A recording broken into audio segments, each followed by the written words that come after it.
नमस्कार, मैं हूं राव विश्वकर्मा। आप देख रहे हैं नवभारत टाइम्स। अफगानिस्तान के बगराम एयरबेस पर अमेरिका ने अपनी निगाहें गड़ा ली हैं। उसे हथियाने के लिए अमेरिकी राष्ट्रपति डोनाल्ड ट्रंप ने अफगानिस्तान की तालिबानी सरकार को चेतावनियां देनी शुरू कर दी हैं। शुरू में बातचीत के रास्ते पर चलते हुए डोनाल्ड ट्रंप ने कहा है कि अफगानिस्तान शांतिपूर्ण तरीके से बगराम एयरबेस उसे लौटा दे, क्योंकि अगर वो ऐसा नहीं करता तो उसे बहुत बुरा अंजाम भुगतना पड़ेगा। यूएस प्रेसिडेंट ट्रंप की ऐसी धमकी के बाद अफगानिस्तान में बैठकों का दौर शुरू हो चुका है। अमेरिका के ऐसे दबाव से निपटने के लिए उच्च स्तरीय बैठकें की जा रही हैं।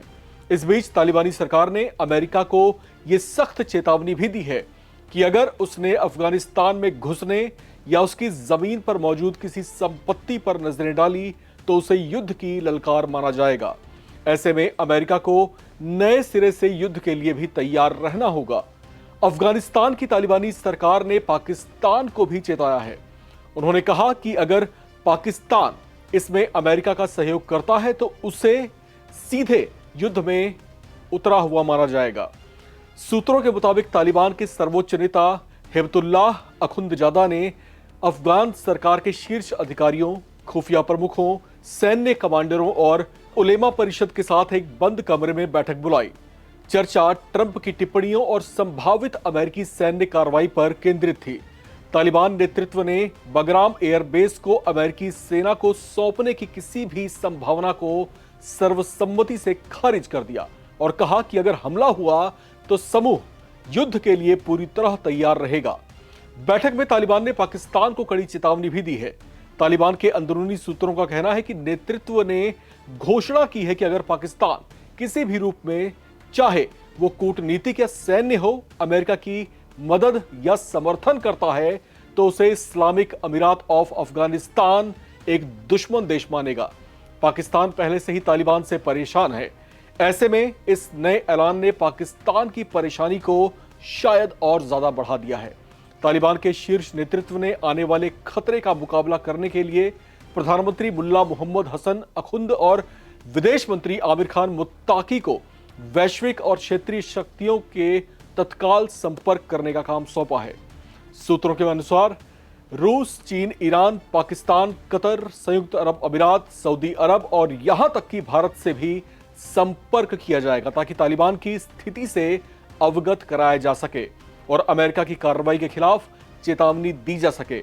2 दिन पहले तालिबान ने एक आधिकारिक बयान में कहा था कि इस्लामी सिद्धांतों के मुताबिक और अपनी balanced economy oriented foreign policy के आधार पर अफगानिस्तान का इस्लामिक अमीरात सभी देशों के साथ पारस्परिक और साझा हितों के आधार पर रचनात्मक संबंध चाहता है।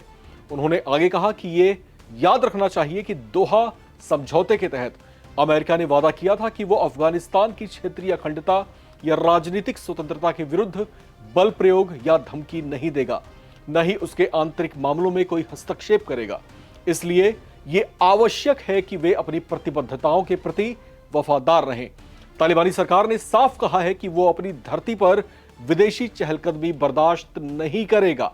उन्होंने कहा कि अमेरिका को अफगानिस्तान की अंतर्राष्ट्रीय सीमा का सम्मान करना चाहिए और अंतर्राष्ट्रीय कानूनों के तहत उसकी संप्रभुता को चुनौती नहीं देनी चाहिए।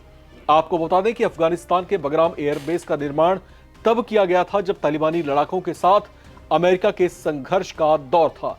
अमेरिका की पिछली जो बाइडेन सरकार ने जब अमेरिकी सेना को अफगानिस्तान से वापस बुलाया तो बगराम एयरबेस पर वहां की तालिबानी सरकार ने नियंत्रण कर लिया, जो एक साधारण सी बात है। लेकिन डोनाल्ड ट्रंप को यह पिछली बाइडेन सरकार की कमजोर नीति और विफलता का परिणाम लग रहा है। लिहाजा वे बगराम एयरबेस को एक स्ट्रेटेजिक पॉइंट के रूप में देख रहे हैं, जहां से वो चीन, ईरान और रूस के खिलाफ इस क्षेत्र को अपनी स्थिति को मजबूत कर सकते हैं। हालांकि बगराम एयरबेस को लेकर अमेरिकी सरकार की गतिविधियों पर चीन ने भी चिंता जाहिर की है। चीनी विदेश मंत्रालय के प्रवक्ता लिन जियान ने बगराम एयरबेस को हथियाने के अमेरिकी प्रयासों की पुरजोर निंदा की है। इस खबर में फिलहाल इतना ही। बाकी अपडेट्स के लिए आप बने रहें, देखते रहें नवभारत टाइम्स।